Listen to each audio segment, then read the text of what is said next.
Introduction. Early childhood is a stage of human development. It generally includes toddlerhood and sometimes afterwards. Early childhood is a period of the enormous growth and development. They form meaningful bonds with the children and their care, and their interactions, behaviors, and teaching practice all influence children's development, as well as the later school reading. Preschooler physical development. The preschool years is also known as the year before formal schooling begins. It covers 3 to 5 years old. At this age, the child achieves several milestones in life which also serve as basic foundation of learning and development. Abstraction. You were able to see a glimpse of preschooler physical development. They love to move, they enjoy being active, they are also interested to work with their finger with the blocks. They have more balanced stance than toddler. The more important concerns and issues and how teachers and caregivers can help maximize the preschoolers group and development. Big ideas about the physical development of preschoolers. We have 1, 2, and 3, and 4, and 5, and 6. 6 ideas about the physical development. At this age of around 5 to 6 years old, it is the best time to learn skills which requires balance such as biking and skating. Gross and fine motor development. The gross motor skills are abilities that allow people to do things that involve using the large muscle in the torso, arms, and legs to complete the whole body movements. That includes activities like climbing and jumping jacks. Gross motor development refers to acquiring skills that involve the large muscle. It divides into the 3 categories: the locomotor, non-locomotor, and manipulative skills. Locomotor.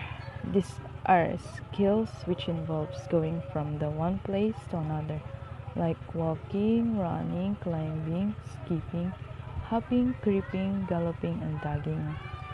These are the locomotor movements: slide, step, walk, run, gallop, jump, leap, crawl, walk, hop, skip, and roll. These are the movements. While the locomotor skills are fundamental body movements that do not incorporate traveling. They are stability skills that include movements of limbs or body parts and sometimes even the whole body.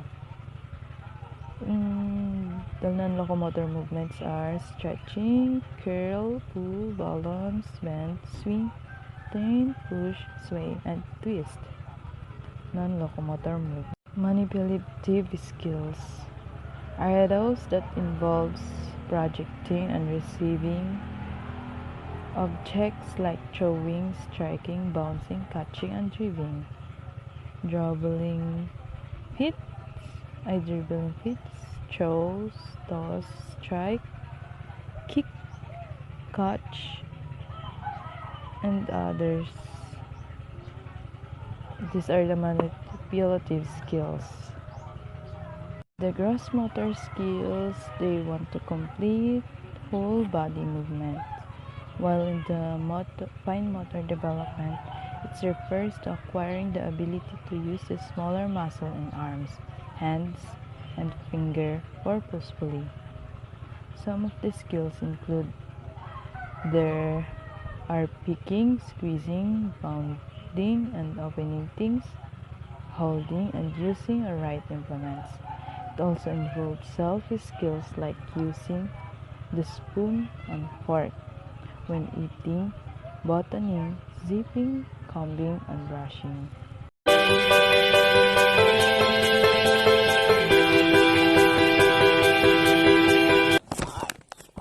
Preschoolers' artistic development. In 1947, Dr. Victor Lowenfeld published creative and mental growth, which quickly became the textbook for art educators. Lowenfeld argues that our six clearly defined stages of artistic development and that these stages can be witnessed in the artworks of children. According to Lowenfeld, the six stages of artistic development are: Stage 1 is the Scribble Stage. Stage 2 is the Pre-schematic Stage. Stage 3, the Schematic Stage. Stage 4, the Dawning Realism. Stage 5, the Pseudo-Naturalistic Stage. Stage 6, the Decision Stage. Personal care and hygiene or self-help. 36 to 48 months. Pour from pitcher without spillage. Feeds self-using spoon without spillage. Dresses without assistance, except for buttoning and tying lace. Puts a socks independently. 49 to 60 months. Prepares own foods. Wipes and clean him or herself after a bowel movement. Brushes teeth after meals without having to be told. Wash and dries face independently without having to be told. Takes a bath independently without having to told.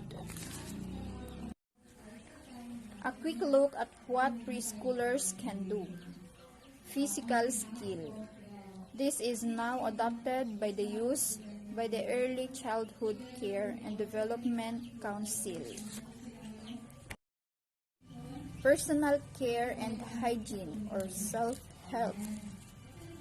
36 to 48 months. Pour from pitcher without spillage. Feeds self-using spoon without spillage. Dresses without assistance, except for buttoning and tying lace. Puts a socks independently.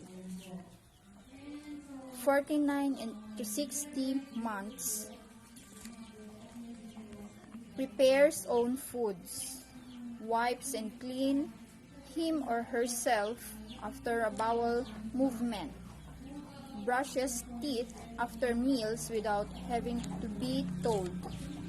Wash and dries face independently without having to be told.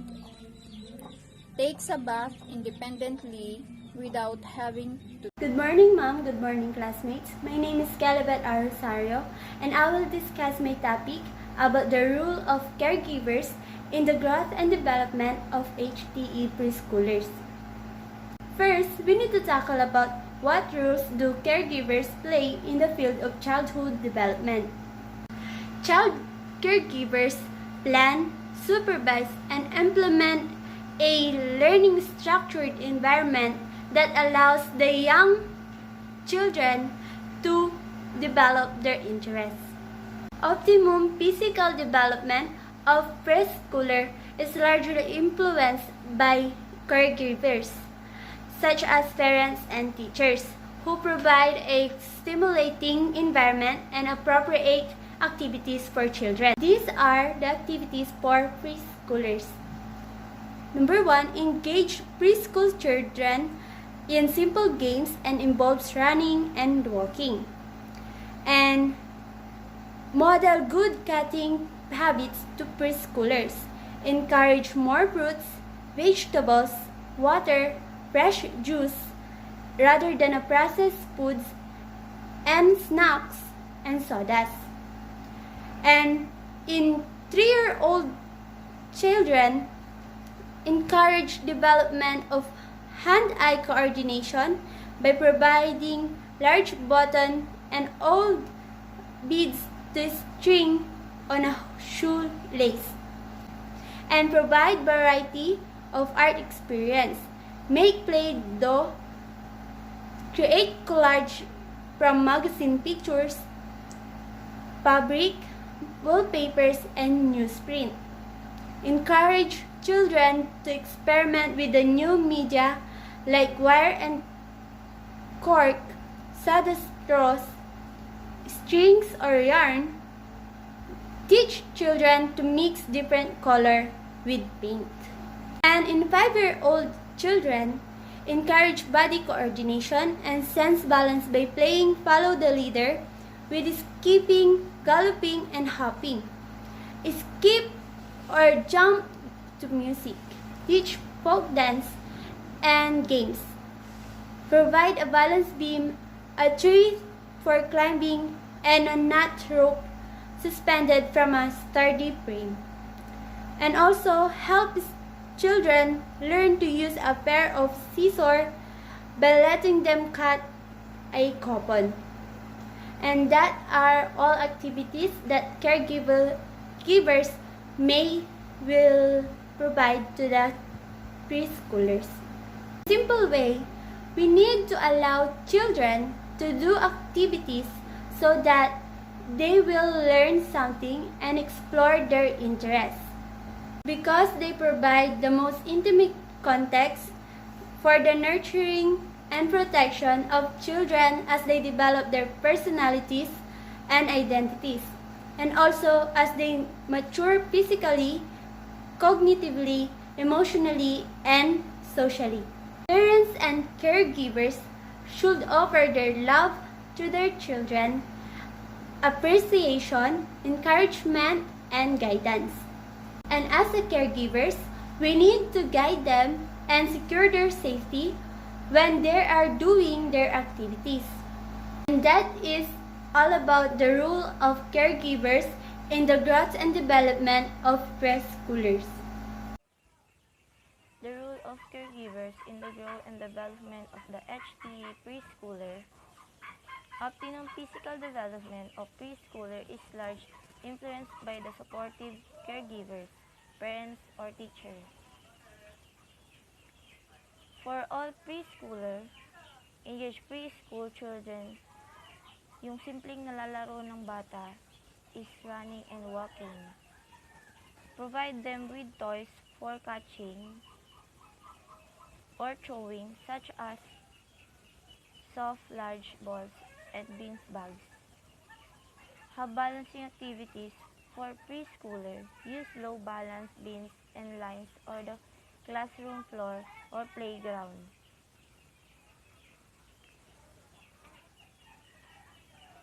Child development. Start 0 to 1 years old. Your child on a positive trajectory for lifetime learning with fun resources. Help your children understand their sense, taste, touch, smell, sight, and hearing. About the parents or caregivers who chooses to encourage the child to experiment with his environment is facilitating cognitive development. The children choose which center they want to play in, who to play with, and what materials to play with in each center. Example, emotion or behavior. Thank you. Good morning everyone, my name is Alyssa Ampatayan and my report is Cognitive Development of Preschooler. A child has the ability to think, understand, remember, imagine what might happen next. Yung mga bata, meron silang abilidad para matuto, para makaintindi, makaalala, mag-imagine, para alam nila yung susunod na mangyayari. Children at play are solving problems, creating, experimenting, thinking, and learning all the time. Yung mga bata, kapag naglalaro sila, they are solving problems. Also creating, experimenting, they are also thinking and learning sa mga oras na yun. And children also follow predictable patterns on how they grow and learn. Yung mga bata, meron silang fina-follow na predictable patterns para matuto sila at doon sila mag-grow. and they can share their ideas in new and interesting way. Dito na sila nakakapag-share ng bago nilang ideas through interesting way. Their imagination becoming primary vehicles for play and learning.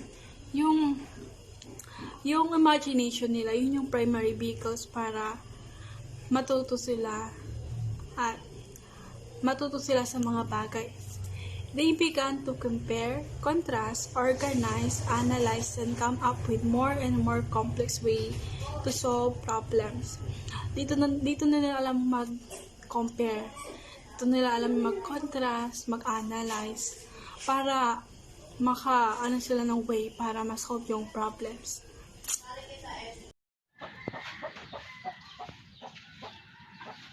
Cognitive development of preschool. Your child's ability to think, understand, communicate, remember, imagine, and work out what might happen next. Children at play are solving problems, creating, experimenting, thinking, and learning all the time. Children usually follow predictable patterns in how they grow and learn. They can share their ideas in new, interesting ways. Their imaginations are becoming a primary vehicle for play and learning.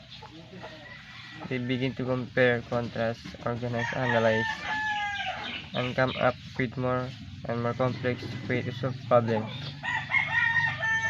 Preschoolers' symbolic and intuitive thinking. There are children playing in the street who could solve some of my top problems in physics because they have modes of sensory perception that I lost long ago.